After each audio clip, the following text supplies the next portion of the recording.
মুগ ডালের হালুয়া বিভিন্ন অকেশনে আমরা বানিয়েই থাকি।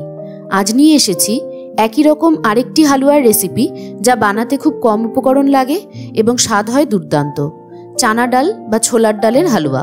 ঘন্টার পর ঘন্টা ডাল ভেজানোর ঝামেলা ছাড়াই একদম ঝটপট এই রান্নাটি কি করে ফেলা যায়, রয়েছে তার টিপস অ্যান্ড ট্রিক্স।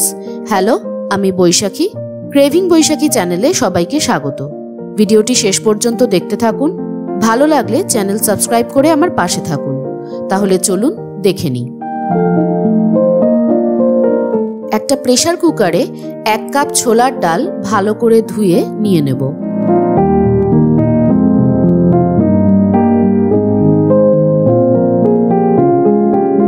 এর মধ্যে দিয়ে দেব ওই একই কাপের 3 কাপ দুধ, অর্থাৎ যতটা ডাল ঠিক তার 3 গুণ দুধ নিতে হবে। দিয়ে দেব 1 টেবিল স্পুন ঘি ও 1 টিস্পুন এলাচ গুঁড়ো। প্রেসার কুকারের ঢাকনা বন্ধ করে 6-7টা সিটি পড়া পর্যন্ত রান্না করে নেব।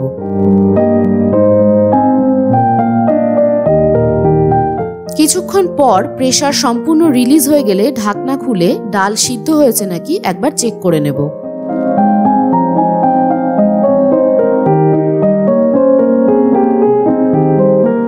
ডালের একটা দানা এইভাবে টিপলে যদি ভেঙে যায় তাহলে বুঝবেন ডাল ঠিকঠাক সিদ্ধ হয়ে গেছে।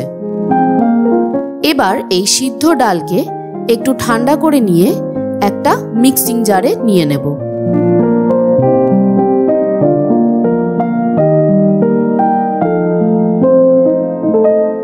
অল্প অল্প চালিয়ে ডালটা পেস্ট করে নেব।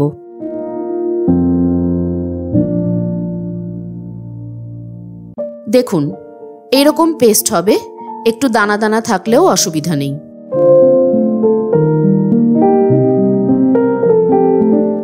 এবার একটা কড়াইতে 2 টেবিল স্পুন ঘি গরম করে নেব। এতে 2 টেবিল স্পুন সুজি দিয়ে 1-2 মিনিট একটু ভেজে নেব। মোটা বা মিহি যে কোনো সুজি চলতে পারে। এবার এতে দিয়ে দেব আগে থেকে বেটে রাখা ডালটা।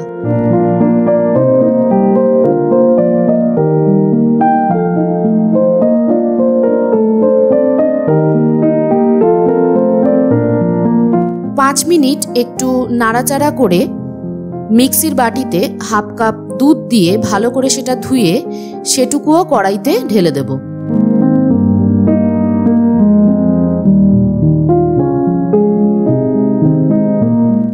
ডালের মিশ্রণটা নাড়তে নাড়তেই দিয়ে দেব 2 টেবিল স্পুন ঘি।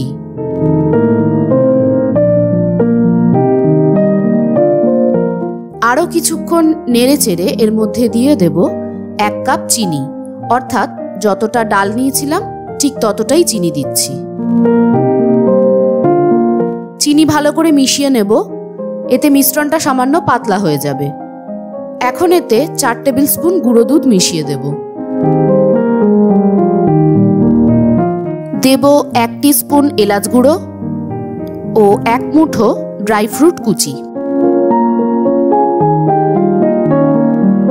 আবারও সবকিছু ভালোভাবে মিশিয়ে এর মধ্যে দিয়ে দেব কয়েক ফোঁটা কেশরী কমলা রং, তবে এটা দেওয়া সম্পূর্ণ অপশনাল। এর জায়গায় গরম দুধ বা জলে গোলা কেশরও ব্যবহার করতে পারেন। সবশেষে ওপর থেকে আরও 1 টেবিল স্পুন ঘি ছড়িয়ে ভালোভাবে মিশিয়ে নিলেই তৈরি হয়ে যাবে টেস্টি ছোলার ডাল বা চানার ডালের হালুয়া।